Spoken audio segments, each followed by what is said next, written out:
Since we have an English guest as a final guest in this show, we'll switch to English. I would like to ask on the stage, Simon. There you are, Simon Roberts.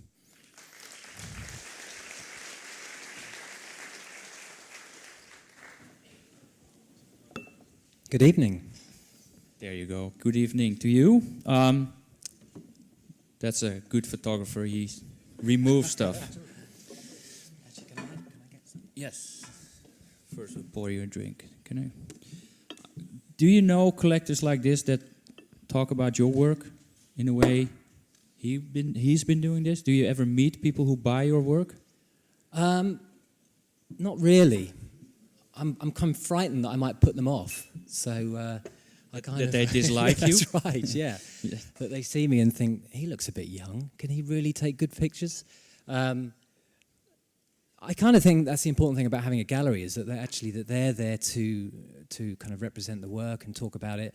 I mean, I think it's nice to be able to add information about certain images that can help somebody else understand the work. But I don't make it my business to really try and meet a lot of the people that buy the work unless they want to. You know, it's not like I'm kind of knocking on the collectors' doors saying, "I hear you bought my work. What do you think of it?" On Saturday morning when they're trying to relax and have an epiphanal moment. There, yeah, he's right. There you go. I just that whole story raised up that question. I just had to start off with that. I don't know why, but so people buy your work. But I got a text from your website, and did I write it? Did you write the text on your website? I hope not. Okay, we'll see. Robert's approach is one of creating wide-range surveys of our time, which communicate on important social, economic, and political issues. That doesn't sound like art market talk. Can you explain this a little bit?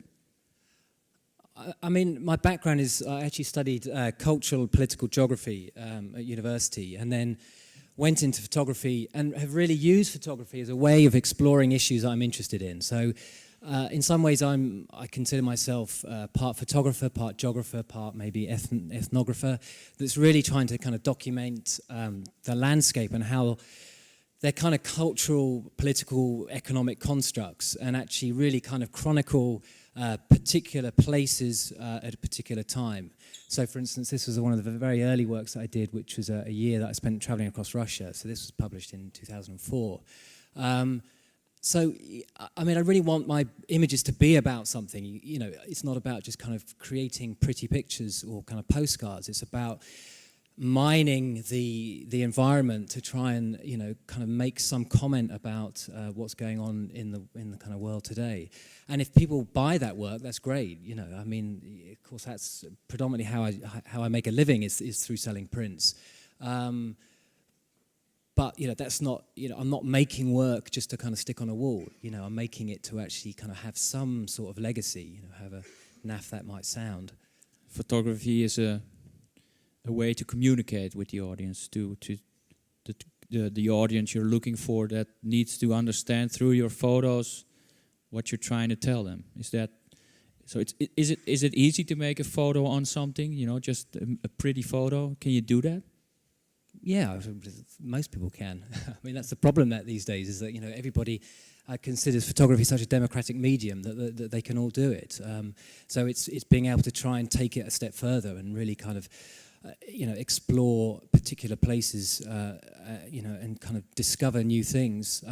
But, you know, it's not just about photography. I mean, all kind of, you know, a lot of traditionally art has really been about exploring ideas. And that's really what, you know, I want to do. Well, music, any of these kind of things, you know, it's about really discussing issues that you think are important to you, you know, whether they're, you know, political or not. And, you know, this work was made at a time when Russia was going through kind of quite interesting change, and I wanted to be... I mean, the real kind of point of making this particular body of work was I was seeing all of these photographs coming out of the former Soviet Union, which kind of all talked about kind of collapse, deterioration, decay. It was often a lot of black and white photography. And I really kind of felt that the photographic dialogue about the kind of what it meant, you know, what Russia was today, it wasn't really moving on. So I just wanted to kind of add my voice to that kind of debate, really.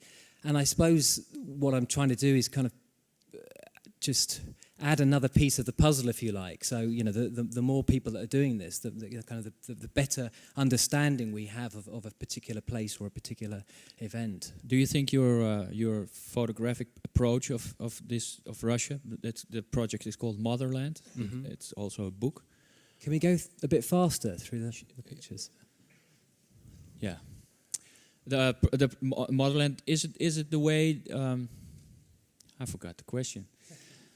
We'll come back. Is the way you photograph the Russia in Motherland? What does it differ from the usual images we see from Russia? Why did you try this approach to come up with this own visual language? Well, I suppose you know it's that kind of. You know, the big debate when I produced that work was about, you know, me, the white Western photographer, going out to this exotic other place to create a body of work. You know, what could I really say about this place that you know, I kind of had this built-up stereotypes of Russia, you know, through my upbringing. And so for me, it was about this kind of trying to explore another place and in as objective a way as possible to kind of create something that talked about this country that was going through enormous change at a particular time. But of course it's still my representation of this place. And you know, often now what I'm doing with my work is actually trying to engage the audience also in the production of the work. So for instance, with the Motherland project, I put it online. I created a website where you could look at the book, but I also created a guest book where people could actually comment on the work. And the idea is that I wanted to get a Russian audience commenting on the way that I had represented their country, to kind of build up this dialogue, you know, an open forum, if you like.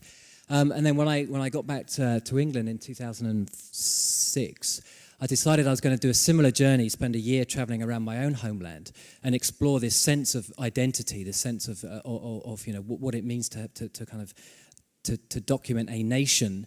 And I traveled around the country in that motorhome. That was a Talbot Swift. And actually, could you just nip back to that picture? I should say that I travel often.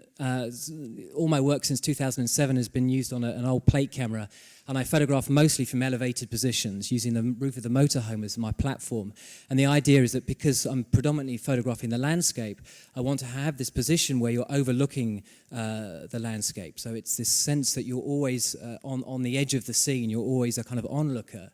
You know, there are kind of echoes of traditional landscape painting there, that sense of distance. I'm talking too much.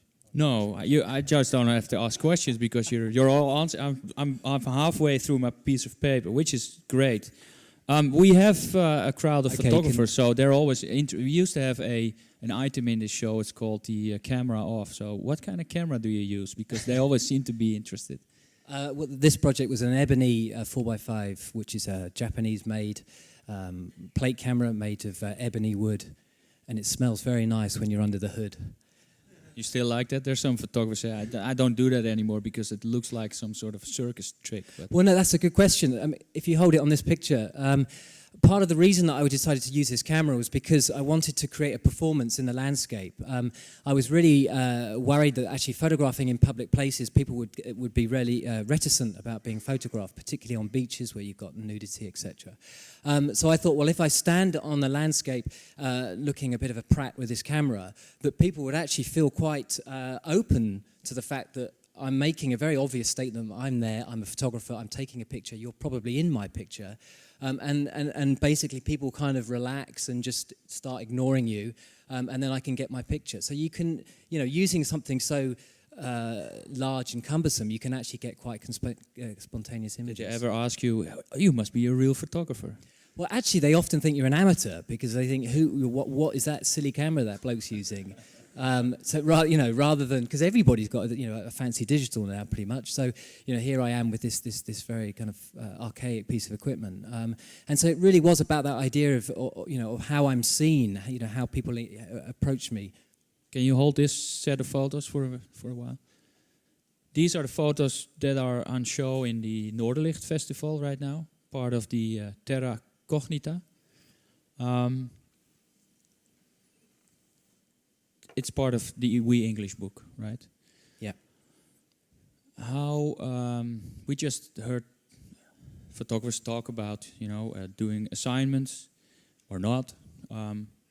You seem to have structured your whole career or your work.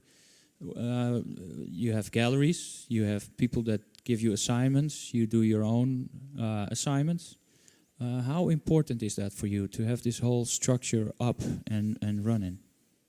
Well, actually, I do very few assignments. I mean, the last kind of 6 years, I've kind of done a handful. I mean, the We English was a year research, a year on the road, and a year post-production. And of course, now I'm producing new work, but I'm still, touring the show, etc. So the kind of work there's so much to make these things happen that I don't really have time to do any assignments. So I really have to then make another way of making the money. So the gallery system is a good way for me to continue funding my own work. And the critical thing for me is that I'm only making photographs where possible that I'm interested in making, because otherwise I might as well become an accountant. It's about producing the images that I'm interested in producing. And so far, it's kind of worked. There's one project in here. It's called the election project. Which was this an assignment? This was a commission, by the UK Parliament. So every election, the UK Parliament run this thing called the Election Artist, where they commission a different visual artist to create some historic record of the election. So one year it was a portrait painter, then it was a satirical draftsman, and in 2010 they wanted a photographer to be photography to be the medium. So I was elected and spent the 24 days of official campaigning up to the polling day, travelling around the country again in my battle bus, photographing political scenes. And it was very much again about the landscape. I was interested in the backdrop of the British landscape, and then looking at kind of political activity taking place within the landscape. So it's very much rooted in place. This was quite a famous event where Gordon Brown was tackled by this woman in the foreground, who he accidentally called a bigoted woman on his microphone. But the point is, with a lot of my photographs, was that I was looking at the election from the point of view that this was going to be the most photographed British election ever. So wherever possible, I wanted to be behind the press and, very much kind of taking that as part of the context of what was going on, and actually look at the mundane reality of what it is to be like, to be a politician. What was did you ever get a reaction from people on campaign, the politicians? How did they look upon this project? Was it different for them? It's very much media driven these days. We just had elections, so we know. No, I mean, it was. I actually contacted most of the politicians before I went on this trip, because I wanted to make sure that they were aware that I was going to be doing this, and they weren't going to just think I was some crackpot, standing on the roof of my motorhome. But also, a lot of the reason was security. So actually getting anywhere near Nick Clegg, the picture this one behind, it's often quite difficult to get near David Cameron, etc. So I needed to have everybody aware of what I was doing. The one in the middle is the British National Party, which is they seem to attract a big crowd. Yeah. Not. And that's Ed Balls for the Labour Party playing rugby. Do you want to go to the next one? And that's Captain Beanie, who's run in every political campaign since the year 2000. He's sat under his only political campaign poster, which is the one above him. He didn't do very well, but he keeps joining in all the time. What's your next? Do you have any projects that you're now working on, that you're thinking about? Because you seem to be successful in executing the projects to make books. You sell prints. When do you always work on new projects, or do you wait till this whole sort of machine? Yeah, I mean, I'm always trying to make work. It's just that thing between balancing making work and actually selling work. I mean, I think at the moment, the work I'm making is all about austerity. So, We English was very much about the English landscape in relation to leisure. This is about politics. And of course, since the coalition government, we've had this kind of large austerity cuts, as most of Europe's having. So, can you move to the next slide, by the way? So, a couple more. So it's very much about trying to, look again at the landscape, but this time through the prism of economic, austerity. And I think it's important to be making work. If I think about some of the influences on me, are the photographers in the 1970s and 1980s in Britain that were making a lot of work that was quite political, like Paul Graham. And I think it's very important because my generation weren't particularly political. Next slide. And again. So this is the new work I've been making, which is about the kind of economic protests, movements, and changes. This is a sign.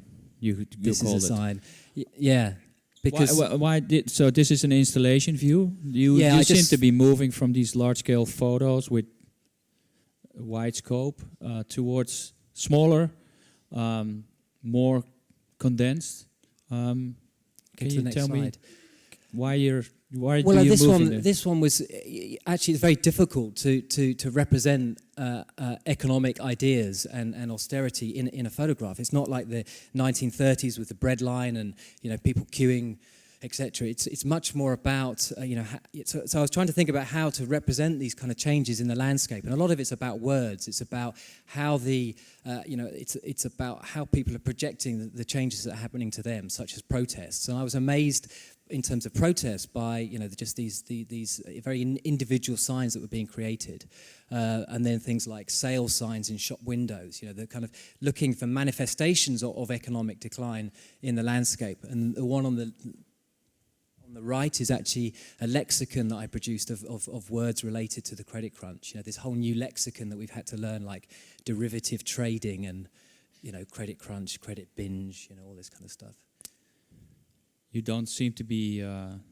there's a lot of talk about photography, the situation it is in, it's changing. The photographers are going through a very interesting time. You don't seem to really be bothered by all this. It's just work. You keep working. Do you worry about photography? Do you like it? The way photography is moving forward. What's your opinion about this? Well, I think you have to be eternally optimistic, because the industry is always changing. People are always complaining, but people always complain about the industry. So you just have to put your head down and just keep moving forward. I mean, in some ways, actually, the industry is in better shape than it's ever been. There's more magazines. You go into any shop and there's just hundreds of magazines. They all need photographs, so they've got to come from somewhere. You've got all of these new ways of raising funds like Kickstarter, and these new models of making money. There's kind of the internet's opening up new ways of showing work. So I think you have to remain optimistic. You have to be tenacious. It's like any kind of art form. It's a struggle, but you kind of have to make it work. This is another series I'm doing on peers, and this is kind of just a way of me making work that is a little bit different from the kind of heavier stuff that I'm making. And this is just to show the kind of print. But I think the industry's I suppose my biggest worry is this idea of copyright, and there's a whole generation that are growing up that have this idea that you just share imagery, that it's just not something that you actually pay for. And I think that's very dangerous because my archive, my pension is my archive. It's my copyright, whether that be a print or whether it be the syndication of the materials. I think what we have to fight is this idea that anybody can use anybody's pictures, and I think that's one of the dangers. Now you really made friends with the photographers, I think. Who's selling your photos at the Unseen? Hopefully, the Photographers Gallery and Robert Morat. Okay. Is the Photographers Gallery, can you compare that to Foam? Can you tell? Or do What do you mean? Oh, I see, the institution. Well, I suppose that the Photographers Gallery is much more publicly funded. They're not the same, they're not as maybe nimble as Foam, who seem to have a very good kind of model of being funded outside of the kind of the national kind of cultural system. But I mean, it's great that they've got a new gallery, and it's good for London, and hopefully they'll kind of continue to do good things. Good. We're going to do some questions in the audience. If there are any questions, who wants to ask a question? Simon Roberts. This is your chance. There you go. Let me go walk toward you.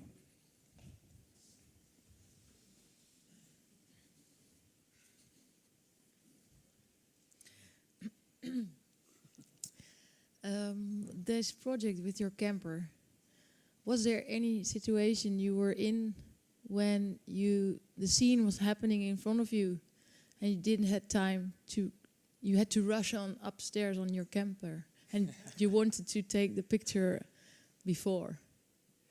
Yeah, I mean, there was always times where you kind of missed the shot, or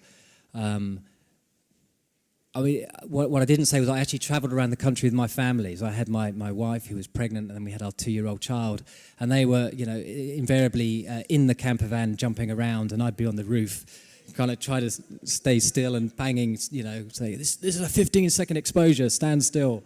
You know, the whole thing was quite intense. I developed the 7-minute rule, which is what would happen is I'd put the camera on the roof and I'd take my pictures, and then I'd pack up, and then about 3 or 4 minutes later I'd see something happening and I'd try and get my camera out and I'd miss it. So then I always developed this thing that whenever I decided that I was going to pack the camera away, I'd wait another 7 minutes. But then of course you wait 7 minutes and then you think maybe I should wait another 7 minutes, you know. So it's kind of, but yeah, I mean, there's one actual picture there where I photographed David Cameron coming out of the polling station, and I'd camped outside the polling station the night before because I knew that all the roads would be closed and it was going to be very difficult to get anywhere near them. So I'd kind of planned to be there, and I'd got on the roof and I'd planned my shot, and then I'd gone to bed and got up the next morning and waited for David Cameron. And so it'd been about 14 hours, you know, that I'd been there. And then he came out of the polling station, and I got one frame, and then my camera jammed. And I was shit, and that was it. I got one frame, and you know, most of those photographers probably got 200 frames in the amount of time that I'd spent.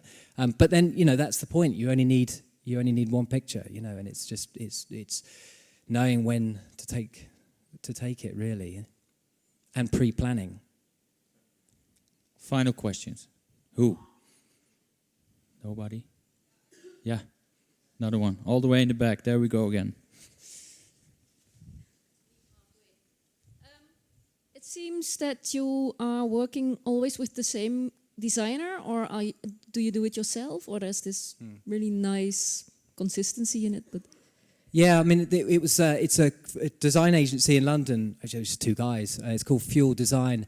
They were graduates from the Royal College, and they did a great set of books called Russian Criminal Tattoos, and I saw this book when we were doing the Motherland book, and decided that they'd be really interesting to produce the cover, and they did this great cover, and and then I just decided, actually, well, next time I'd quite like to use them again, and the We English, they just did again a great job, and then I just continued with it, and it's kind of become, I hate to use the word, my brand, if you like.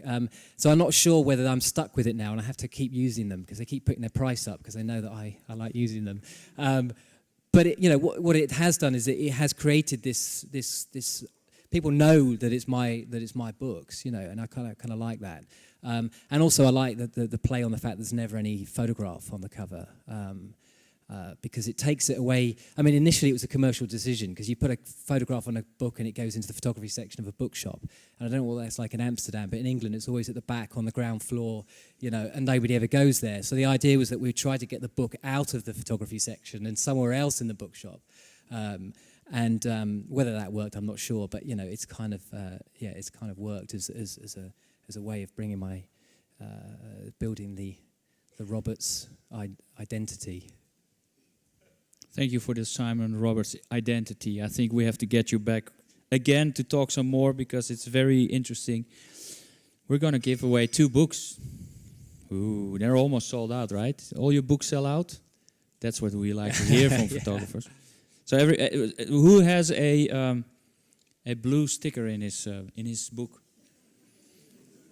A blue envelope. Blue envelope. Go ahead. You can pick it up later. I hope you enjoyed it. thank you very much. I hope you enjoyed your stay. I hope you have great success with Unseen, and I would love to see you back. Thank you. For the Simon invitation. Roberts.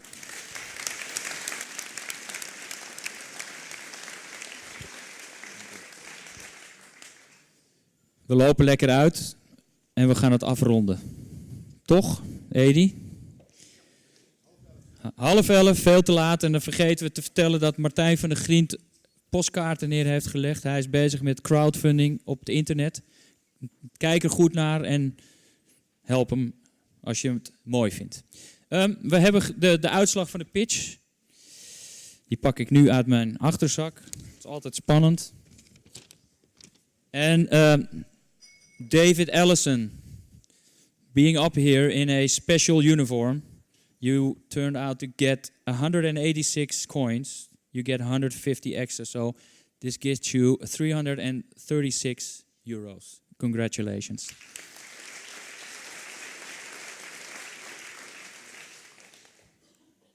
And now switch to Dutch again. 355 muntjes, met 150 muntjes erbij. 505 muntjes. Polly's Picture Show, dus bestel het hout maar. 505 euro. En de winnaar van vanavond is Pavel Prokopčík. Dat hadden jullie al goed begrepen. 565 muntjes, 300 erbij, 865 euro. Gefeliciteerd.